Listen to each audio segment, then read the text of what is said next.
old when I started playing tennis. I was probably the size of the net at that point, and I used to go swimming, I used to go roller skating, and I used to play tennis like any other young kid in their Right. summer holidays. And at that point, I think I just happened to be slightly better at tennis than the other things that I was doing. And I think that my parents always wanted their child to play a sport, Right. and probably if I was a boy, like every other boy in our country, I would be playing cricket. But at that point, yeah. Absolutely. It's a cricket But crazy country. thankfully I wasn't, and thankfully I was a girl, and I picked to choose a sport that was not so common, especially at that time, over 25 years ago. And yeah, I guess that, like they say, rest is history. I just went on from one tournament to the other. We took pride in every small achievement that I was able to achieve at that point. And I started with obviously like state tournaments and under 12s and under 10s, and then that slowly Wow. went on to becoming nationals and internationals. Amazing. But Samya, what did it take for you to go and achieve those dreams? I mean, at that point of time, sports with women wasn't so big. Tennis wasn't that popular amongst women. And then Hyderabad, so you did have challenges when you started off. So I what do think you think? I Sorry. think that challenges is something that is part of becoming anything really good. I think that if you try to be the best in the world, or best that you can be, there are going to be challenges, and there are certain amount of sacrifices that you and your family need to make. And it was no different with us. Obviously, picking a sport for a girl, like you said, from a city like Hyderabad at that Right. point, which wasn't such a big city, wasn't something that was very common, to say the least. Uh, Everybody used to. A lot of people thought it was a joke, actually, to for Right. us to even think that we were going to, Yes. try to play Wimbledon one day. And they used to make a joke out of it, saying, "What do you think, she's going to play Wimbledon one day?" To my parents, and my parents were like, "Yeah, that's really our dream." And Yeah. that's why they say no dreams are big enough, if you work towards them. And not only did I True. get to play Wimbledon, I got to win Wimbledon, and that's Win something, yeah. Wimbledon, So which that's is something every that tennis, yeah, every yeah, tennis I think, player's dream. yeah, it's every pretentious dream. And I think that just goes to show you that you need to just work towards your goals, because as we all know, there are more people going to tell you that you can't achieve something rather than you can. And every day of your life there'll be someone telling That's a you good way that to look at it. yeah, there'll be every day there'll be someone telling you, even till today, that you can't do it. Or when I put on 23 kilos after I had a baby, and I said I want to make a comeback, and I had so many people tell me that there's no way I will ever lose the weight, forget playing tennis again. So I think there's always, I'm always, I have always been up against challenges, and I actually love it, because I love Amazing. challenges, and I love being against the odds. That's a very positive way, and I think if everybody kinds of is ready to take up challenges, challenges will be taken care of themselves, like they always say Yeah, that. I think that you just need to be able to put your heart and soul into it and work towards them. I think that is the most important thing, and really not believe anybody else but yourself and in yourself. And I think that's the only way to go about your dreams. Great, Sanya. Fighting out there in an environment which was not so conducive in terms of sports facilities or academies, sorry, tennis academies or facilities or support from the government like it is today. Either it's in terms of funding or coaching or the fitness training or everything else, which is much better now. That everything is taken care of for the top stars. You on your own at that point of time, you must have been kind of fighting it all on your own. Finding your way around, finding an academy, finding a coach, finding a fitness trainer, and of Um, course, at that point, nutritionists were not such a fad for sports stars. no, So, most who do most you think was definitely it most was very. instrumental in this whole game? I think that the thing is Sorry. that people always remember the first person to do everything, right? Like I've been lucky enough Right. to be able to be the first woman in history from this side of the world to achieve many things. But being the first is also the hardest thing to do, because there's no actual path Absolutely. that you have to follow. That's You know, right. you have to make your own path, and you have to make your own mistakes and kind of learn from them, and just sort of learn along the way. And many times you don't make the right decisions as well, so you just have to, you know, deal with it. And I think that today, now when you say 25 years later, of course things are so much better. When I played, I did not play on, there was no hard courts, there was no you know, there was nothing. We used to play on courts made out of cow dung, and that Wow. was it. So I mean, we came from a background like that, where people were, you know, we were competing against people who had the best training facilities all over the world, but we didn't have that. And that's why the challenge was even more tougher, probably, in some ways or the other. So definitely I think that today things are a lot better. Like you said, I think that people believe, especially for a girl, that sport can be a career option. People believe Absolutely. that a girl can excel at sport, Tell. and they can Yeah. they can become they can be very good at it. Even though it's still you know, there are still a lot of challenges. I won't say that, oh, okay, we don't have anything left. Tennis is a very financially burdened sport, Good. you know, That's because right. yeah, it takes a lot of finances to become a tennis player, because being a tennis player, you're not funded. It's an individual sport, so to say, so there's no funding from anywhere. Even till today, when we travel, we fund ourselves for everything. And obviously today is a lot easier, because now we've been able to, you know, financially become stable. But when we were younger, And the it's a lot sponsors who harder. come in as well. Yeah. Yeah, the sponsors come in after you become something. The issue is having the sponsors when you are becoming something. I think that is where you know, corporates and people need to come in to support athletes at a young age, and have kind of invest in their talent, rather than get a ready-made person who's already made it. I think that, you know, a lot of people want to you to endorse products, and want to sponsor you and everything when you That's have right. become something. The challenge is to find people when you're To becoming first something, become. when you're That's trying right. to That's become right. something. So I think that, you know, we still have some ways to go. I won't be saying, but of course, from 25 years ago to today, we've come. If we were a one at that point, we're probably a 6 or a 7 now. That's true. Is that the reason you've opened a tennis academy in Hyderabad? Um, To come I out mean, and lend your it's support in whatever you can do? yeah, I think as individuals who have had the experience like we have, I think it's our responsibility to give back to the state, to the country. And I feel that having an academy, I want to give the infrastructure that I didn't have. And the infrastructure that we provide at the tennis academy is obviously very different to what we grew up with.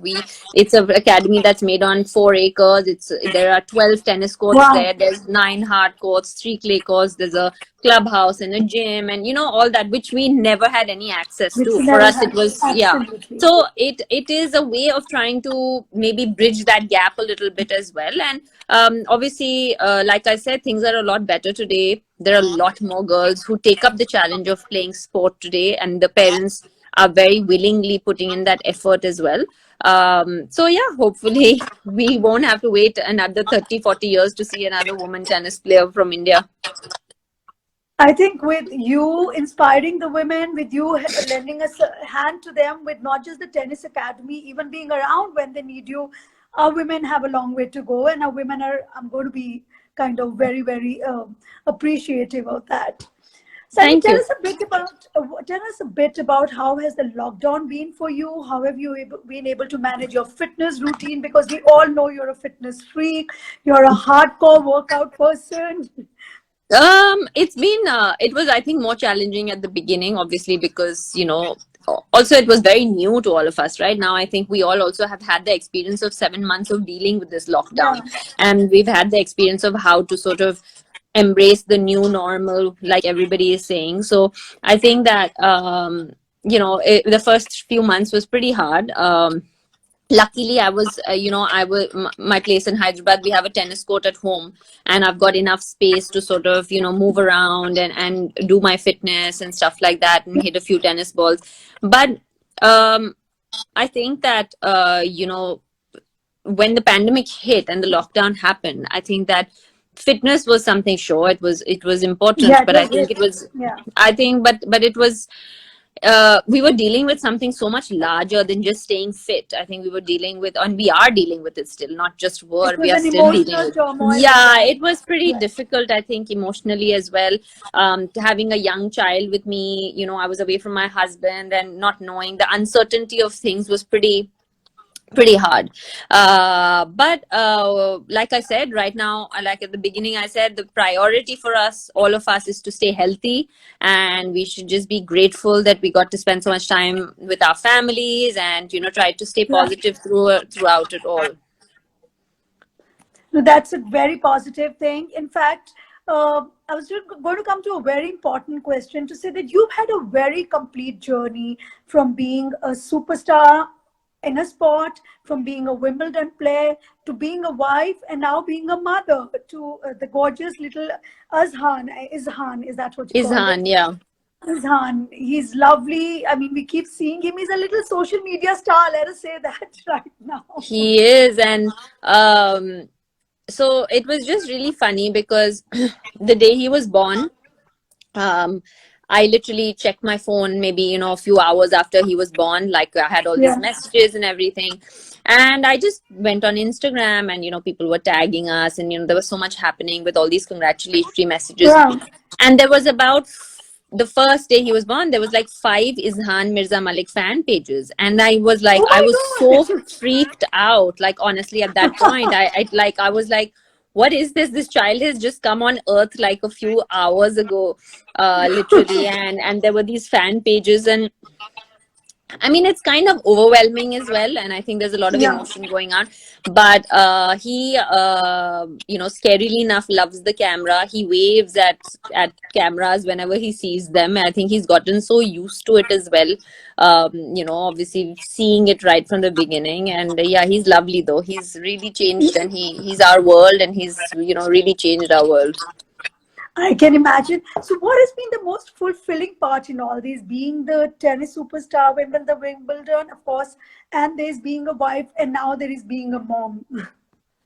I mean, I think hands down, being a mom, I think I don't even need to think about it. And I think We can all say that. every mother is going to tell you that, and probably every father as well. I think that no matter how many trophies you win, or how many things you achieve in life, I think the joy of becoming a mother, and the joy of holding your baby, and the joy of that unconditional love, that no matter who you are or what you are, the child that gives you, is something that That's right. cannot be replaced Not be, with it's any. unparalleled. It's absolutely it's unparalleled. it's something that is so unique, and actually it's taught me that I had this selfless love inside me, which I didn't know that I could have, for a little human being, that I never ever imagined myself to love someone this much.